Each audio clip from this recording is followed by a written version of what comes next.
Hello guys, welcome back to Praveen Nagesh blog. Praveen नागे के blog पे आप सबका तहे दिल से स्वागत है। गाइस, आप सबको याद है बचपन में मम्मी आंगन में बैठ के गेहूँ छानती थी आटा बनाने के लिए, है ना। और वो जो वेस्टेड गेहूँ रहते थे वैसे आंगन में फेंक देती थी। तो बहुत सारी चिड़िया आके बैठती थी और वो जो फेंके हुए जो ग्रेन से गेहूँ है वो खाती थी। और आंगन में एकदम ऐसे खिला खिला सा आंगन रहता था वो चिड़ियों की वजह से। एंड और भी काफ़ी सारे बेनिफिट्स रहते थे। ये जो मैं आपको किस्सा बता रहा हूँ, ये खास करके गांव में बचपन में देखा जाता था। शहर में तो नहीं है, लेकिन गांव में अक्सर देखा जाता था। हम लोग जब आंगन में खेलते थे ना, तो काफ़ी सारी चिड़िया आके आंगन में बैठती थी। फिर हम लोग उनको भाग भाग के ऐसे उड़ा देते थे और उसमें ही हमको मज़ा आता था, है ना। लेकिन अभी के ज़माने में अभी मतलब रिसेंटली ये कहीं ऐसा मतलब चिड़िया गायब भी हो चुकी है, नहीं दिखती कई चिड़िया। तो पता नहीं, ये शायद मोबाइल का जो नेटवर्क है, फ्रीक्वेंसी है, सैटेलाइट फ्रीक्वेंसी है, वाईफाई का फ्रीक्वेंसी है, इन सारे चीज़ों की से या फिर डिजिटलाइजेशन से चिड़िया कहीं गुम हो गई है ना।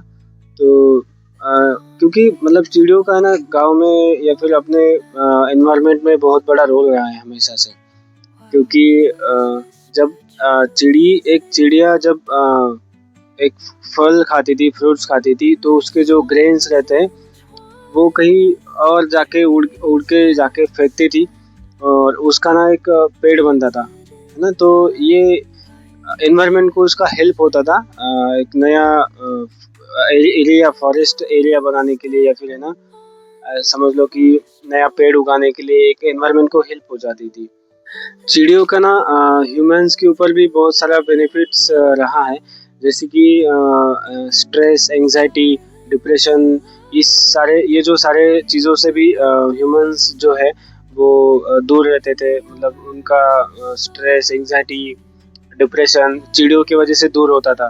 तो ये भी सारे ह्यूमंस के लिए चिड़ियों का बेनिफिट्स रहता था। जैसे जैसे हम लोग बड़े होते गए ना, चिड़िया दिखनी बंद हो गई और अभी तो चिड़िया कभी दिखती ही नहीं। तो हमने क्या किया, घर पे बहुत बड़ा बर्ड्स का पिंजरा लेके आए और काफ़ी वेराइटीज़ के चिड़िया भी हम लोग ने लेके आए यहाँ पे। तो आज मैं वो आपको दिखाने वाला हूँ कि हमने कौन कौन से चिड़िया लेके आए हैं। काफ़ी चिड़ियों ने अंडे भी दिए हैं और वो अंडों से काफ़ी सारे बेबीज भी अभी निकल चुके हैं।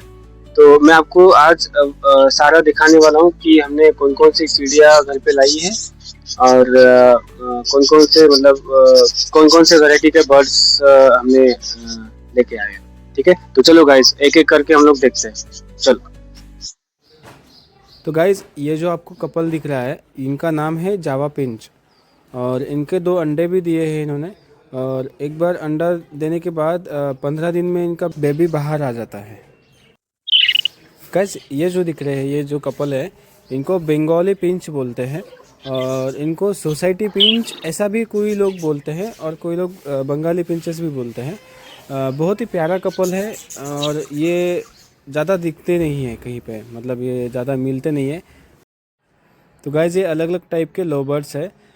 इनका 4-5 कपल्स का पेयर है हमारे पास और हर एक कपल का 3-4 अंडे इन लोगों ने दिए हैं।